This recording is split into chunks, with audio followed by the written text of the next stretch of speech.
that is me. I am a wisdom warrior, holy fool, spiritual mystic, sacred musician, sound healer, and a Gemini. Can you tell?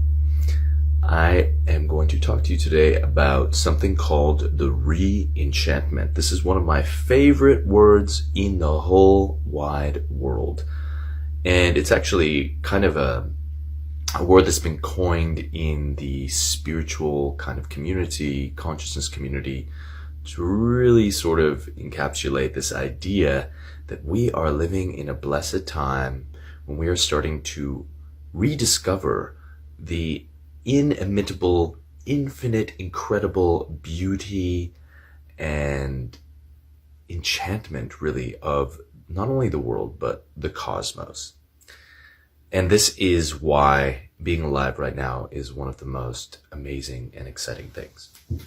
To step back, though, did you know that the disenchantment, this is harkening back to my English literary studies at university, the disenchantment is actually a socio-political term that denotes the time when humanity started to move through the industrial age into more urban centers. You see, before that, most people were rural dwelling in communities and villages.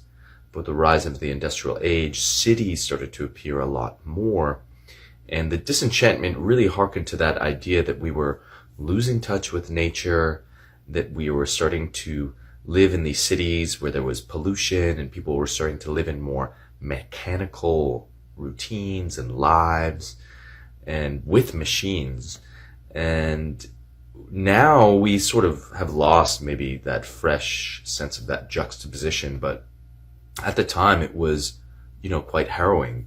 I remember reading about when streetlights were first started to be enacted in cities. People absolutely freaked out because the stars at night were so beautiful, and people kind of almost revolted against this whole idea of having lights at night around the city that would kind of curb this ability to see the wonders of the night sky. One of the ways that this re-enchantment is coming together, and why I'm talking about it right now, is because I was just reading a beautiful scientific article, and there's so many scientific articles about how they've discovered that the universe is conscious. I was reading this article actually about the idea of resonance, which is also known as sync, how things come together in the universe quite consistently, two different frequencies, and when they come into contact, they tend to start oscillating or resonating with each other. They find like a united frequency. You see this in various behaviors in nature, such as fireflies. They start to pulse their light together when they come together in a group. You see this in birds flying in the sky in these beautiful flock patterns, like if you've ever seen a group of starlings. It's quite mesmerizing to see how they move together in resonance. And even if you put a bunch of grandfather clocks in the same room, pendulum clocks, they will all start to resonate and swing in the same fashion. I think this is very true for human beings as well. When you bring two human beings together, especially if they've been in conflict, and you just allow them space to maybe eye gaze or breathe together, what tends to happen is they come to a state of unity consciousness. And I think this idea of an inherent harmony that we're discovering in the actual essence of the universe, how this proclivity towards harmony seems to be pervading everything from clocks to animals to humans to even cosmic alignments in planets and such. It's pretty remarkable. And this is something actually the ancients knew and considered very precious and would teach in mystery schools and all kinds of other spiritual universities. Yes, universities actually meant a universe city, which is what some of these old mystery schools were likened to be. They were huge temple complexes where people would come to study the holistic arts of the universe, the one verse, the things that unite us together. And of course, in the disenchantment, one of the symptoms of that is we've tended to classify and fracture everything into these fragments where it's really hard to see how things are all connected. But now we're sort of spinning back around in this new octave of unity, and you're seeing that this is very popular in science, and it's confirming spirituality, this idea that all things are in fact connected. You may see these articles flying around. I love them. They're titled things like, "The hippies were right, the universe is conscious," or "The hippies were right, everything is connected." Well, it's true. The hippies were right. And if they were right about that, what else are they right about? That's what I like to share. But this is really fascinating, and this is really the essence of a lot of my teachings and my source resonance, sound healing training as well. Getting people to become aware of how science and spirituality are no longer at odds with each other, that they're starting to confirm and converge. And to me, this is not only ending one of the oldest conflicts on the planet, but it's also starting to illuminate, finally, a universal ground of, a common ground, really, of universal truth. And to me, this is one of the first harbingers, one of the first hallmarks of a golden age. And if you've studied any form of prophecy the world over from indigenous peoples and other esoteric cultures, you get a sense that this idea of a new age of unity and great peace is really what we are starting to blossom into. We are at that shift point right now. We're shifting this dark age back to an enlightened age. And that's pretty remarkable, and it's pretty amazing to see. And there's a lot that one can study on this subject to really get a better sense of how science and spirituality and science and mysticism are starting to come together. I really, really recommend books like The Tao of Physics by Fritjof Capra. And Lynn McTaggart actually is an incredible scientific journalist. She wrote the book The Field and The Intention Experiment and The Bond. And Lynn is great because she's actually explaining a lot of this quantum physics stuff in lay terms. So lay people like us can understand it, those of us who aren't necessarily experts in science, because it can get over someone's head. But they've discovered lots of amazing things about reality, such as the non-locality of reality, how everything is sort of connected no matter how much distance is between them. They've done experiments, for example, with long-distance healing, where they've had people meditating and praying for people halfway across the world. And when those prayers happen, they sync the time to that they're back in the hospital with these people who are sick, and they're actually monitoring them with all this technology that can measure brain waves, heart waves, immune system readouts. And they see that the minute people start to pray and send love to these people, bam, they start to heal. Isn't that incredible? And they've done these kinds of studies hundreds of times now.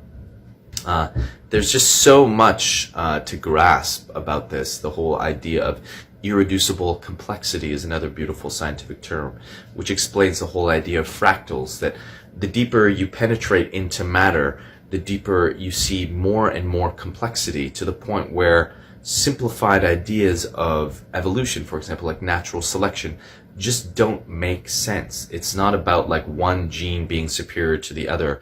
In fact, when Darwin was on his deathbed, they had just like used microscopes to look inside the human eye, and they saw so many mechanisms of complexity that Darwin said on his deathbed, "I still believe in natural selection, but the human eye scares me."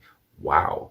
And actually we found since then that this whole idea, this Machiavellian idea actually of like the mighty will survive and will overcome, and it's their genes that will be passed on, it's actually not true at all. The more we study nature, we find that it's actually more about cooperation and interdependence, and that the people or the species that survive are the ones that really take care of each other. Love. And this is the thing about love. You start to see that all of these are different branches of the tree of love, whether it's the non-locality, how everything is connected, the idea of resonance, how everything, when they get to hang out with each other, tend to find that oneness. They tend to be wanting to converge in some kind of embrace. And we see this over and over again, these ideas that, wow, really at its root, life is about this cooperative, sharing, caring cosmos, this universe of love. And I find that incredibly remarkable. And that's exciting to me, because I think as we start to understand this and start to understand that love's not just some trite term to sort of explain a romantic context, for example, between two people, or familial love, that love is actually a much deeper esoteric teaching that may be part of the foundation of what makes this universe tick. And there's a whole science of oneness, as I call it in my Source Resonance training manual, where we're starting to realize that there are really powers of love. When someone gets into, for example, feelings of love in their heart, it brings their whole nervous system into coherence. It heals them like quite instantly. And this is what all the great mystics have said about the extraordinary power of love. I really think in the future, we're going to have some incredible awakenings on a mass scale about the powers of love that are going to really revolutionize this world. I think we're really on the precipice of it. We're just going through quite a detox right now, purifying so that we can finally find that light at the base of all this madness, and that light that is love. And it's going to help us to find ways to dance with our darkness in a more skillful way of balance, because balance is really what it's all about. It's not about being a light worker. It's about being a light worker, but also a dark dancer, and finding a balance between those two things. Because when light and dark come together, like in the yin-yang Tai Chi symbol, they procreate just like two lovers, an extraordinary energy of wisdom and virtue inside of our being. This is what the Taoists were all about, and why a lot of their readings were quite paradoxical. And Taoism is actually noted a lot by scientists now, because when you start to study the nature of reality, it is quite paradoxical. Like matter, for instance, looks like it's solid, but if you look at it with a crazy powerful microscope, you see that everything is basically oscillating frequencies. It's a paradox. It looks solid, but really it's an illusion. The Maya, as the yogis would call it. It just rocks my world. The more we're seeing all these confirmations, I literally just get so ecstatic by this, to see that yes, we are all agreeing, all these different cultures all over the world, with all their beautiful diversity, of course, that's been indoctrinated by the geography of where we live and such, the different styles of culture. But at our root, what's really starting to come forward is transcendent of all those cultures, is this kind of unity consciousness, realizing that we're all speaking about the same things, just with different flares. And it's beautiful to represent ourselves and our diversity, but I think what's more important now is that we also hold the fact that we have this common ground, and it's all of our job right now to illuminate the common ground of the universe, the universal truth, so that we can really start to walk into this golden age together, because there's not going to be a golden age if we're separate. It's all about coming into unity consciousness, as the Mayans talked about. So that's my little spiritual rantaroo. I urge you to check it out. Just Google the Re-Enchantment. I have a book that I'm writing on this subject. It's also the theme of another book that I'm writing. I've got lots of books coming out very soon. And just to let you know, just around the corner, I have just finished mixing 2 albums. Yes, not 1, but 2 albums will be coming out very soon. One is a very powerful live recording of a new moon ambient sound bath that I did with myself, Patrick O'Reilly, Jesse Oliver Laird. And second, it's a 5-part series of poems about beautiful women in my life. It's about encapsulating them as archetypes of the sacred feminine. It's just called Woman, and it has beautiful sound healing musical textures in the background. That'll be coming out soon as well. May the source be with you. Love with awe. Welcome to the golden age. Let's do this together. Let's turn the page. Let's really step into the Aquarian age together. Unity consciousness. The re-enchantment is here. Let wonder be your prayer. Be in awe with the world, with yourself, the great mystery of life.